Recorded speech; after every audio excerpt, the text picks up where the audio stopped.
আসসালামু আলাইকুম। নবম জাতীয় পে স্কেল কার্যকর। সরকারি চাকরিজীবীদের জন্য যুগান্তকারী বেতন বৃদ্ধি ঘোষণা। তো বন্ধুরা, এই বিষয় নিয়ে বিস্তারিত আলোচনা করা পড়বে। এখন পর্যন্ত যারা যারা আমাদের চ্যানেলে নতুন সদস্য রয়েছেন তাদেরকে চ্যানেলে সাবস্ক্রাইব করে পাশে থাকার বেল আইকনটি অল করে দেওয়ার জন্য অনুরোধ রইল। নভেম্বর মাস থেকে বাংলাদেশের সরকারি চাকরিজীবীদের জন্য নতুন এক অধ্যায় শুরু হতে যাচ্ছে।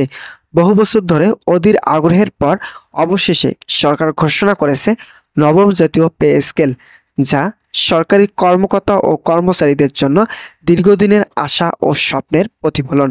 অর্থ মন্ত্রণালয় ও জাতীয় বেতন কমিশনের বিস্তারিত পর্যালোচনা বৈঠক এবং পরামর্শক্রম শেষে এই সিদ্ধান্ত চূড়ান্ত করা হয়েছে এবং এটি আগামী নভেম্বর মাসের প্রথম দিন থেকে কার্যকর হবে।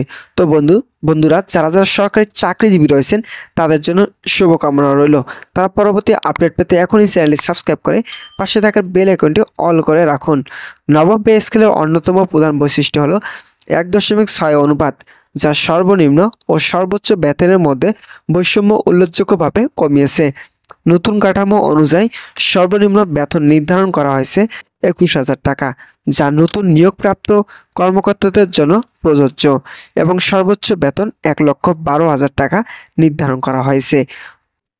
অভিজ্ঞ ও উচ্চ পদস্থ কর্মকর্তাদের জন্য অর্থনীতিবিদরা এটিকে এক যুগান্তকারী পদক্ষেপ হিসেবে দেখেছেন, কারণ পূর্বের বেতন কাঠামোতে সাধারণ কর্মচারী ও উচ্চপদস্থ কর্মকর্তাদের মধ্যে বৈষম্য অনেক বেশি ছিল।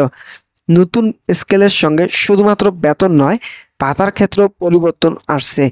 বিশেষ করে বাসা ভাড়া ভাতা, চিকিৎসা ভাতা, উৎসব ভাতা ও মর্গ ভাতা পুনর্মূল্যায়ন এবং সমন্বয় ধাপে ধাপে করা হবে। সংশ্লিষ্ট কর্মকর্তারা আশা করেছেন এই পরিবর্তনের ফলে সাধারণ কর্মচারীদের ক্রয় ক্ষমতা বৃদ্ধি পাবে এবং জীবনযাত্রার মানও উল্লেখযোগ্যভাবে উন্নত হবে। সরকারি চাকরিজীবীদের মধ্যে ইতিমধ্যে এই সিদ্ধান্তকে স্বাগত জানিয়ে উদ্দীপনা দেখা হয়েছে। তো বন্ধুরা, ভিডিওটি এখন পর্যন্ত এসেও যারা যারা আমাদের চ্যানেলে নতুন সদস্য রয়েছেন তাদেরকে চ্যানেলটি সাবস্ক্রাইব করে পাশে থাকা বেল আইকনটি অল করে দেওয়ার জন্য অনুরোধ রইল। অবশেষে বিশেষজ্ঞরা সতর্ক করেছেন, শুধুমাত্র বেতন বৃদ্ধির মাধ্যমে দ্রব্যমূল্যের চাপ মোকাবেলা করা সম্ভব নয়। অর্থ উপদেষ্টা এক সংবাদ সম্মেলনে জানান, নতুন পে স্কেল কার্যকর হলে সরকারের বার্ষিক বাজেটের প্রভাব পড়বে, তবে দেশের অর্থনৈতিক সক্ষমতা বিবেচনা করে এই সিদ্ধান্ত নেওয়া হয়েছে। তিনি আরও বলেন, সরকারি চাকরিজীবীদের ন্যায্য অধিকার নিশ্চিত করা সরকারের অন্যতম দায়িত্ব এবং অর্থনৈতিক প্রবৃদ্ধির সঙ্গে তাদের জীবনমান উন্নয়ন সমানভাবে গুরুত্বপূর্ণ। নতুন পে স্কেল আওতায় প্রায় 14 লক্ষ সরকারি কর্মকর্তা ও কর্মচারী আসবেন, যার মধ্যে রয়েছে শিক্ষা, স্বাস্থ্য, প্রশাসন, আইন শৃঙ্খলা বাহিনী এবং মাঠ পর্যায়ে কর্মচারীরা। এর ফলে শুধুমাত্র সরকারি কর্মকর্তারা নয়, তাদের পরিবার এবং দেশের সামগ্রিক অর্থনীতিতেও ইতিবাচক প্রভাব পড়ার সম্ভাবনা রয়েছে। জনগণের প্রতিক্রিয়ায় মিশ্র। কেউ মনে করেছেন এই বেতন কাঠামো সরকারি চাকরিজীবীদের আর্থিক স্থিতিশীলতা এবং স্বাচ্ছন্দ্য নিশ্চিত করবে। আবার কেউ প্রশ্ন তুলেছেন, অতিরিক্ত ব্যয় সামলাতে সরকারের কর ব্যবস্থা কিভাবে সামঞ্জস্য রাখবে।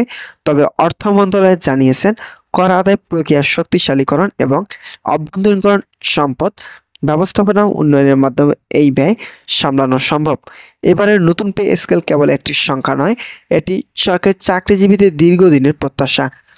অর্থনৈতিক বাস্তবতা এবং সামাজিক ন্যায় বিচার সমন্বয়, সাধারণ কর্মচারী থেকে উচ্চপদস্থ কর্মকর্তারা সবাই স্বচ্ছ এবং যৌক্তিক বেতন কাঠামোর আওতায় আসবেন, যা আগামী দিনের সরকারি চাকরিজীবীদের জন্য এক নতুন দৃষ্টান্ত স্থাপন করবে। তো বন্ধুরা, আজকের ভিডিওটি এই পর্যন্ত। ভিডিওটি থেকে যদি কোনো উপকৃত পেয়ে থাকেন তাহলে অবশ্যই চ্যানেলটি সাবস্ক্রাইব করে পাশে থাকার বেল আইকনটি অল করে দেওয়ার জন্য অনুরোধ রইল, যাতে পে স্কেল সম্পর্কিত সকল আপডেট তথ্য আমাদের চ্যানেলে সবার আগে পেয়ে যেতে পারেন। ধন্যবাদ সকলকে।